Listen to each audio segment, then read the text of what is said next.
My guests today are breast cancer survivors, Shay Williams and Ayanna Brewton. Ladies, welcome to the show. Thank you. Thank you. And I want to start with you, Ayanna, because I know you were diagnosed at 21. That's right. And that's, what, about 40 years younger than the average age of diagnosis for women in the 60s. You were diagnosed in your 40s. Correct. So both of you, younger than average and still dealing with what that was like. Just tell us what this was like for you as such a young woman. Yeah, completely unexpected, honestly. To be so young and it's constantly pushed that this is normal in young adults, young women. It's just something that's benign, something that's not cancerous. So Was there a family history for you? No, there isn't. So actually, my maternal grandmother, she had breast cancer. So there's family history there, but in my genes, when we got my genes looked at, it didn't show any. Wow, so you, just to be clear, you had your genes examined, so to speak, as a preventive measure or after you got the diagnosis? After I got the diagnosis, that's right. How do you, at 21, even absorb that? How do you even hear that kind of a diagnosis? Yeah, it was a challenge, honestly. Sure. When I went in, it was actually after I got the tumor removed. When I found out I had it, we did not know that it was cancerous before I got it removed.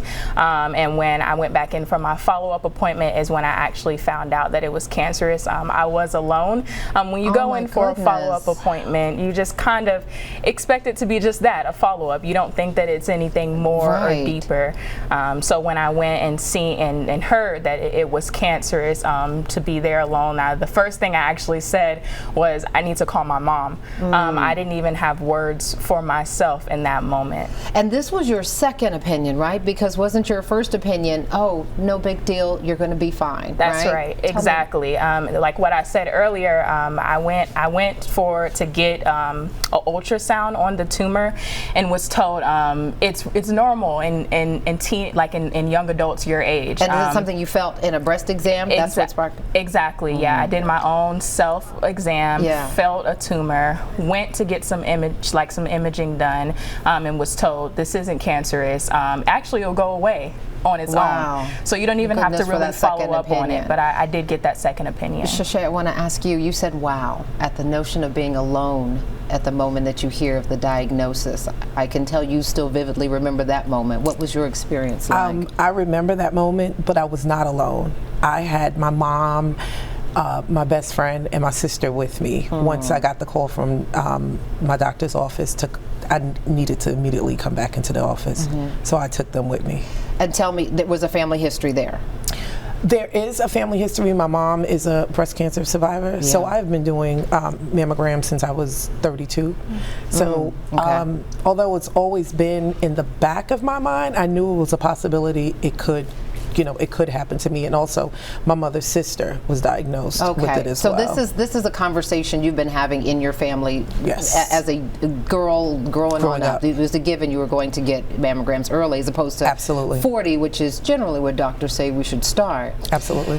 What was your experience like? Because there's no two breast cancer survivor stories that are alike. What was yours like? You know what?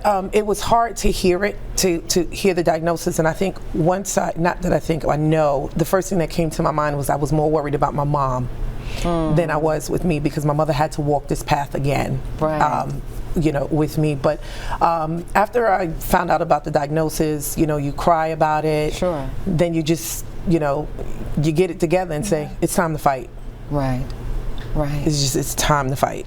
I say, and this is literally, right? You were ready for this fight. And I love, this has been part of your advocacy, right? Is sharing, obviously beyond the photo shoot, it's sharing the story about what the fight is like. Because I understand that depression becomes a part of this.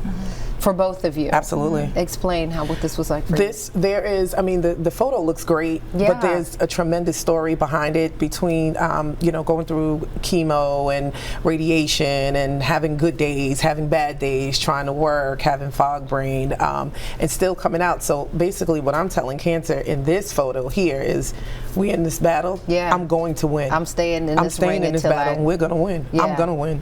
awesome. Absolutely. And for you, Yeah. what was that like? Yeah, especially being so young, it's just a really big mental toll. I had such a strong supportive group in my friends and my family, and especially my mom. When she talked about how her mom was there and how she was most worried about her mom, I really resonated with that. To have my mother have to watch me at such a young age go through that, and she was the one who was directly with me through every single step. It's probably one of the hardest things, just knowing that she had to watch me go through that. Absolutely. And I understand too, I mean, you were in college. Yes. This was not what you're expecting to hear at any part of your life, but especially not in college. How did you manage, or did you have to take some time away, obviously, for treatment? So I'm a first generation college student. Wow. So I was Congratulations. like, absolutely not. I was ready to take on the fight, but I was not going to give my education up because of it. So it really helped me to be more determined to get through everything that I went through, so that I could go back to school and finish my senior year of college. And I did graduate from Georgia Southern. That is, I love that. Yeah. I love that too. that. I love that too, and I wonder what that was like for your friends. Yeah. Watching you go through something, and grow through something that most women their age have never dealt with. Exactly. Yeah, I would say that it was hard for them. Right. It's hard in general to support a breast cancer survivor, but yet alone at such a young age to know the right things to say, how to say them. How often do I check up on her?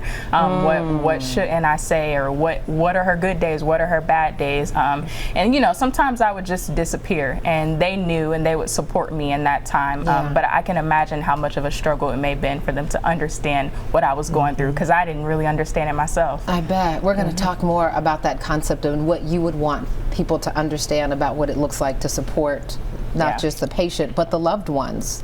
Right?